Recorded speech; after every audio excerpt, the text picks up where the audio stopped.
안녕하세요. 오늘 저희가 같이 좀 깊게 파볼 자료는요. 글렉에서 나온 DHL의 탄소 중립 전략 분석입니다.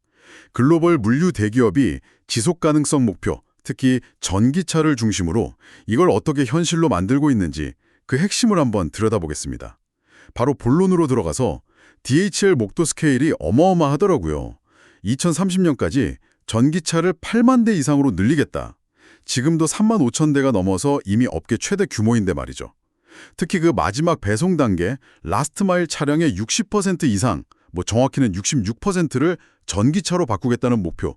이건 거의 3배 늘어나는 건데 이게 현실적으로 가능할까요? 네, 정말 야심찬 목표죠. 근데 이게 단순히 차량 숫자만 늘리는 문제가 아니고요. 이걸 뒷받침하기 위한 투자가 사실 핵심입니다.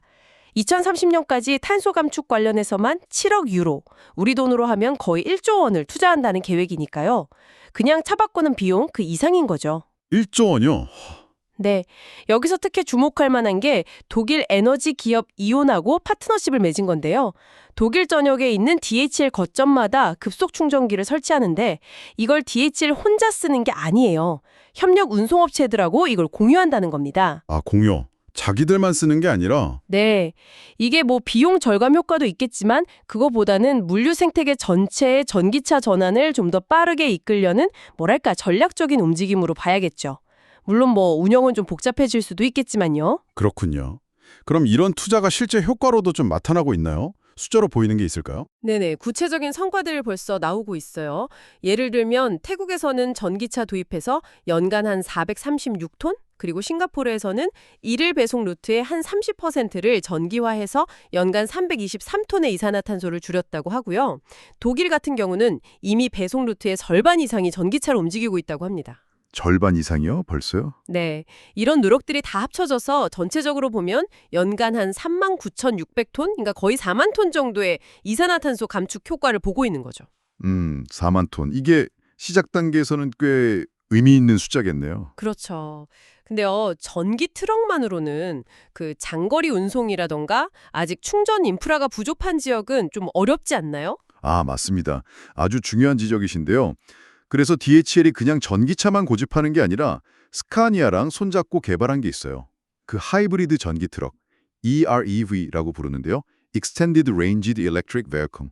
EREV요? 그건 어떤 방식이죠? 이건 그 주행거리를 확장시킨 전기차라고 보시면 돼요. 기본은 전기로 가다가 필요할 때 엔진을 좀 보조 동력으로 쓰는 거죠.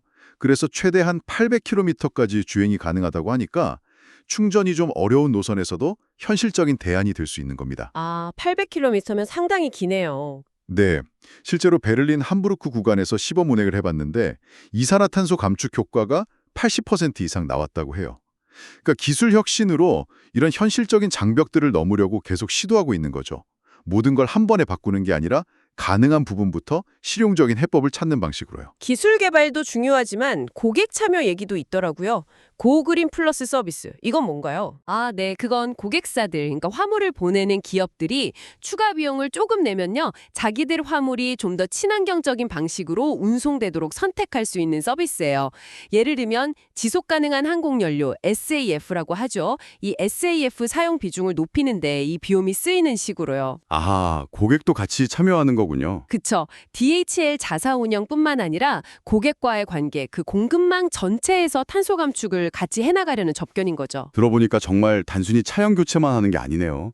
2050년 탄소 중립 목표, 이걸 위해서 또 어떤 노력들을 하고 있나요? DHL이 사실 물류기업 중에서는 최초로 2050년 탄소 중립을 선언했잖아요. 그래서 전기차 외에도 예를 들면 건물 자체를 지을 때부터 탄소 중립적으로 설계한다거나 사용하는 에너지도 재생 가능한 에너지로 바꾸려고 노력하고 있고요. 또 하나 굉장히 도전적인 목표가 있는데 항공 화물 쪽에서 쓰는 연료, 그 지속 가능 항공유 SAF 사용 비중을 30%까지 늘리겠다는 거예요. 30%요? SAF가 아직 비싸고 양도 적다고 들었는데 맞아요. 그래서 이 목표 달성이 정말 쉽지 않을 겁니다. 굉장히 과감한 목표죠. 그리고 그 탄소효율 지수 CIX라고 부르는 목표도 중요하게 보고 있어요. 2025년까지 50%로 높이겠다는 건데 이게 쉽게 말하면 같은 양의 탄소를 배출하면서 더 많은 물건을 실어 나르겠다. 즉 운영 효율성을 엄청나게 높이겠다는 거거든요. 핵심은 이 모든 걸 DHL 혼자서 하는 게 아니라는 점이에요. 아까 말씀 말씀드린 충전 인프라 공유처럼 협력사들과 같이 이 생태계 전체를 바꾸려고 한다는 거죠. 뭐 교육이나 인센티브 같은 것도 같이 제공하면서요. 이 지점에서 한번 생각해 볼 만한 게 여러분의 회사나 여러분이 속한 공급망에서는 이런 변화에 대해서 어떻게 대응하고 계신가요? 그렇군요. 전체적인 그림을 보니까 정말 다각도로 접근하고 있네요. 네, 오늘 살펴본 DHL 사례는 결국 한 4가지 정도로 요약될 수 있을 것 같아요. 장기적인 비전, 그리고 과감한 투자, 또 현실적인 기술 혁신, 마지막으로 생태계 전체를 아우르는 파트너십. 이 요소들이 어떻게 실제 비즈니스 모델의 변화를 통해서 지속 가능성이라는 목표를 향해 나아가고 있는지를 잘 보여주는 예시라고 생각합니다. 네, 확실히 전기차랑 관련 인프라 구축에 집중하는 모습이 굉장히 인상적이었습니다. 근데 여기서 한 걸음 더 나아가서 이런 질문을 던져볼 수 있을 것 같아요. 지금 DHL이 집중하고 있는 전기차 외에 물류산업 전체의 탄소 중립을 위해서 혹시 우리가 아직 주목하지 못하고 있는 다른 혁신적인 기술이나 접근 방식은 없을까요? 이 질문은 다음 탐구를 위해 남겨두도록 하죠.